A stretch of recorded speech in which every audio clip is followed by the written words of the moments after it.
Hello दोस्तों, मैं आर्य sir आपका अपनी यूट्यूब क्लास में स्वागत करता हूं। हम यहां पर बात करने वाले हैं केंद्र एवं राज्यों के मध्य शक्तियों के बंटवारे की, यानी जो केंद्र है और जो राज्य है इन दोनों में जो शक्तियों का बंटवारा है, यानी किस क्षेत्र में कौन काम करेगा उसके बारे में हम जिक्र करेंगे। तो यहाँ पर ये पार्ट 1 है। तो पार्ट 1 का मतलब ये है इसमें हम केवल केंद्र यानी संघ सूची की बात करेंगे, यानी जो केंद्र के लिए लागू होती है, और जो हमारी यहाँ समवर्ती सूची है ये तो केंद्र और राज्य दोनों के लिए लागू होती है। तो हम यहाँ पर केवल संघ सूची की चर्चा करेंगे इस वीडियो के माध्यम से। राज्य सूची और जो समवर्ती सूची है हम इसकी चर्चा जो है हम नेक्स्ट वीडियो में करेंगे। तो आइए जानते हैं हम यहाँ पर जो संघ सूची है। तो यहाँ पर जो संघ सूची है देखा जाए तो ये हमारा जो सूचियां हैं भारतीय अनुच्छेद में, ठीक है, जो अनुसूचियां हैं उनमें 7वीं अनुसूची जो है उसी में जिक्र किया गया है किनका, इन्हीं का, संघ सूची, राज्य सूची और समवर्ती सूची का। तो यहाँ पर जो संघ सूची है उसकी ट्रिक हमारी क्या है तो आइए जानते हैं। लिखा है विदेशी बैंकिंग में बीमा आयात निर्यात पर डाक ने अंत में युद्ध से रक्षा किया। क्या ट्रिक है? विदेशी बैंकिंग में बीमा आयात निर्यात पर डाक ने अंत में युद्ध से रक्षा किया। विदेशी बैंकिंग में बीमा आयात निर्यात पर डाक ने अंत में युद्ध से रक्षा किया। तो यही हमारी ट्रिक है जो हमको बताएगी संघ सूची में ये कौन से विषय है, ठीक है, यानी केंद्र सरकार जिन पर कानून बना सकती है, जिनको लागू कर सकती है, जिन पर वो कुछ कर सकती है, वो जो होता है संघ सूची होती है। तो विदेशी बैंकिंग में बीमा आयात निर्यात पर डाक ने अंत में युद्ध से रक्षा किया। विदेशी बैंकिंग में बीमा आयात निर्यात पर डाक ने अंत में युद्ध से रक्षा किया। ये हमारी ट्रिक है किसकी, संघ सूची की। तो आइए हम सब्जेक्ट यानी विषय जानते हैं, उनके नाम क्या हैं। तो विदेशी से क्या हो जाएगा, विदेशी मामले,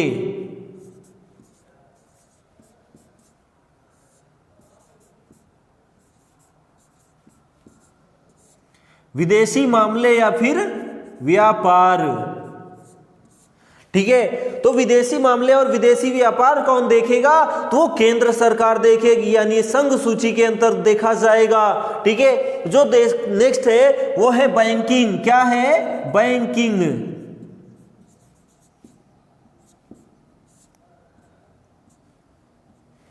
ठीक है। तो बैंकिंग का मामला कौन देखेगा? केंद्र सरकार देखेगी। नेक्स्ट इसमें बनेगा हमारा में से कोई शब्द नहीं है, ठीक है, में से कोई शब्द नहीं है, उसके है बीमा, ठीक है। तो बीमा को कौन देखेगा? केंद्र सरकार देखेगी। बीमा से संबंधित कोई भी समस्या होगी या कोई भी काम होगा। उसके बाद आयात निर्यात,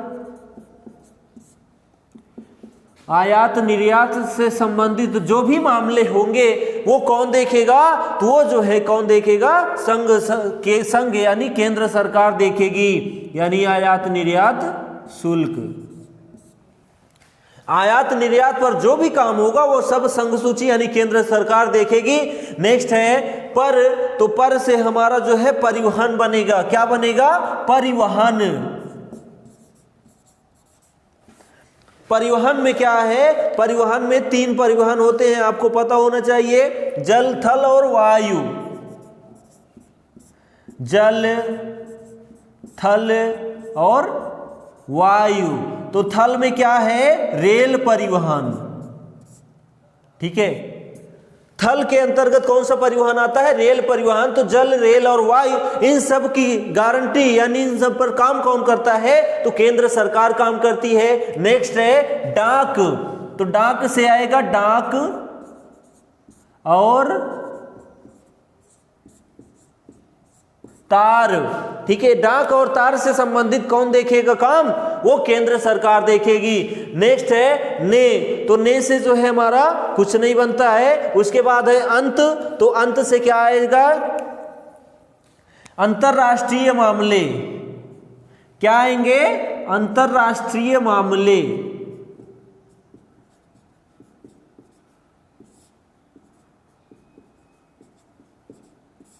अंतरराष्ट्रीय मामले क्या हैं? ठीक है, अंतरराष्ट्रीय मामले में जो भी काम होगा वो सब कौन देखेगा? केंद्र सरकार देखेगी। उसके बाद है में, तो में से हमारा कोई भी शब्द नहीं है। उसके बाद है युद्ध, तो युद्ध से हमारा शब्द आएगा युद्ध से संबंधित, यानी युद्ध क्षेत्र के जितने भी मामले होंगे वो सब कौन देखेगा? केंद्र सरकार। उसके बाद से है, तो से हमारा बनेगा सीमा शुल्क। क्या बनेगा? सीमा शुल्क।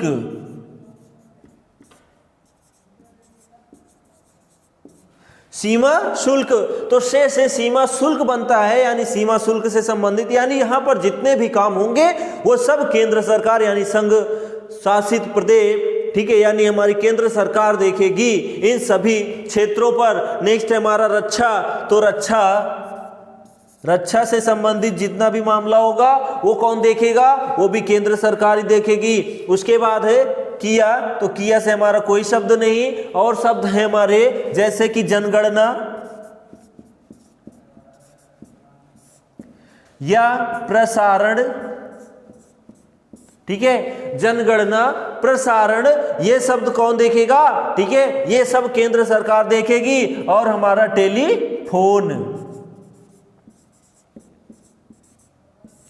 टेलीफोन, ठीक है। तो यहां पर हमने जो विषय बताए ये सब संघ सूची के अंतर्गत आते हैं, यानी इन सब पर जो है केंद्र कानून लागू कर सकती है। इन सबको केंद्र ही कुछ भी इन पर कर सकती है, कौन? केंद्र सरकार कर सकती है। तो ये सारे विषय जो हैं वो संघ सूची के अंतर्गत आते हैं। तो संघ सूची में जो पहले क्या था कि जो विषयों की संख्या थी वो 97 थी। कितनी थी? 97। संघ सूची में शामिल विषयों की संख्या 97 थी। स्टार्टिंग में यानी जब संविधान लागू हुआ उस समय जो है 97 विषय थे, लेकिन आज की डेट में क्या है कि ये जो है कन्वर्ट हो गया किनमें? 100 विषय में। कितने विषयों में? 100 विषयों में कन्वर्ट हो गया। यानी आज जो है संघ सूची में विषयों की संख्या कितनी है? तो 100 है। इतना आपको पता होना चाहिए। पहले क्या था? 97 विषय थे। वर्तमान में क्या है? संघ सूची में कितने विषय? 100 विषय। और संघ सूची में कौन कौन से क्षेत्र आते हैं तो उन सबको हमने ट्रिक के माध्यम से आपको बता दिया, ठीक है। तो इन पर कुछ भी करने का अधिकार केवल किसको है? संसद को है। यानी जो यहाँ पर विषय दिए गए, यानी विषय हमने बताया, इन सब पर कुछ भी करेगा। कौन करेगा? सब पर काम कर सकती है। कौन? संसद, ठीक है। तो संसद ही इन पर कुछ भी लागू कर सकती है, कुछ भी इनसे करा सकती है। किसके अंतर्गत? ठीक है, संघ सूची के अंतर्गत, ठीक है। यहाँ पर हमने आपको जानकारी दी ट्रिक के माध्यम से, क्या? विदेशी बैंकिंग में बीमा, आयात निर्यात पर डाक ने अंत में युद्ध से रक्षा किया। तो ये सब क्या है? हमारे संघ सूची के विषय थे। तो आशा करते हैं आप समझ गए होंगे। अगर समझ गए होंगे तो प्लीज लाइक शेयर सब्सक्राइब करना ना भूलें। हम मिलेंगे नेक्स्ट वीडियो में राज्य सूची के साथ। तब तक के लिए हमें इजाजत दीजिए। जय हिंद।